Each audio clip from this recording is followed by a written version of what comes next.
Hello, সবাই কেমন আছো? আশা করি সবাই খুব ভালো আছো। আর আজকে আমি জগন্নাথের নাম নিয়ে ব্লগটা শুরু করছি। ব্লগ ঠিক নয়, এটা হলো মিনি ব্লগ। তো এটা ছিল 7th জুলাই, রথের দিন। তো বাড়িতে তো থাকা যায়ই না, বেরোতে তো হবেই। বিয়ের পর শ্বশুরবাড়িতে এটা ছিল আমার প্রথম রথ, যদিও এখানে আমার হদলুটা নেই, কিন্তু তবুও এখানে বৌদি ছিল, মামনি ছিল, সবার সঙ্গে আমি বেরিয়ে পড়েছিলাম রথ দেখতে। আর এই যে এখানে জগন্নাথ দেব, সুভদ্রা, বলরাম সবাই আছে। এনাদেরকে কি সুন্দর লাগছে না দেখতে। আমার পক্ষে এনাদেরকে ক্যামেরাবন্দি এইটুকুই করা সম্ভব হয়েছে, বিকজ খুব ভিড় ছিল এখানে, খুব ভিড়।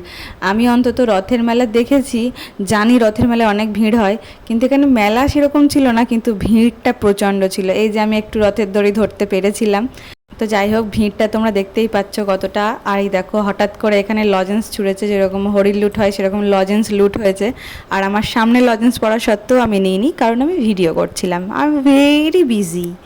তো যাই হোক, আমি যেটা আমার খুবই চোখে লেগেছে, খুবই চোখে লেগেছে যে এত পরিমাণে ভিড়। মানে আমি ভাবছি যে এখানে কি মানুষের ঢল নেমেছে নাকি। যাই হোক, লোকজন তো আসবেই, আর আসাটাই খুব ভালো।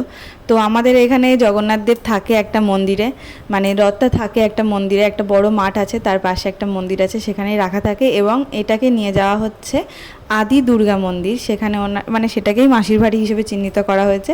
ওখানে যাবেন জগন্নাথ দেব, এবং উল্টো রথে আবার ওখান থেকে ফিরে আসবেন। তো যাই হোক, ভিড় যেহেতু অনেক বেশি, সেহেতু ভিড়ের মধ্যে গিয়ে নিজেকে কষ্ট দেওয়ার থেকে সাইডে একটা সুন্দর জায়গা ধরে নিয়েছিলাম, যেটা বৌদি সাজেস্ট করেছিল। সেখানে জায়গাটা নিয়ে দাঁড়িয়েছিলাম এবং দেখছিলাম যে কি হচ্ছে। তো দেখতে দেখতে রথ আমাদের সামনে দিয়ে চলে গেল, এবং আর তারপরে এবার রথ চলে যাওয়ার পরে আমরা যাবো তার পিছন পিছন। আর আমরা দাঁড়িয়েছিলাম এই জায়গাটায়, এই যে আমরা তিনজন এখানে দাঁড়িয়ে আছি, আর বাচ্চা কাচ্চাগুলো গেছে আবার প্রসাদ আনতে। এখন রথ চলে এসেছে আদি দুর্গা মন্দিরে।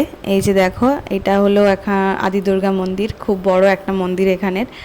আর মানুষজন দেখো, আমি একবার 360 ডিগ্রি ঘুরে তোমাদেরকে দেখিয়ে দিচ্ছি যে এখানে কত মানুষ আছে। তো এবার আর কিছু নয়, এখান থেকে রথের থেকে এবার যোগুদাদাকে বার করে নিয়ে চলে যাওয়া হবে, মন্দিরে প্রতিষ্ঠা করা হবে এবং পুজো করা হবে। দেন আবার 7 দিন পর, মানে সরি, উল্টো রথের দিন 10 দিন পর মেবি, তো সেই দিন আবার ওনাকে এখান থেকে পুজো করে নিয়ে চলে যাওয়া হবে যেখানে উনি ছিলেন সেখানে। তো আজকের মতো এই পর্যন্ত, সবাই আমার সঙ্গে থেকো, দেখা হবে অন্য কোনো ব্লগে। টাটা।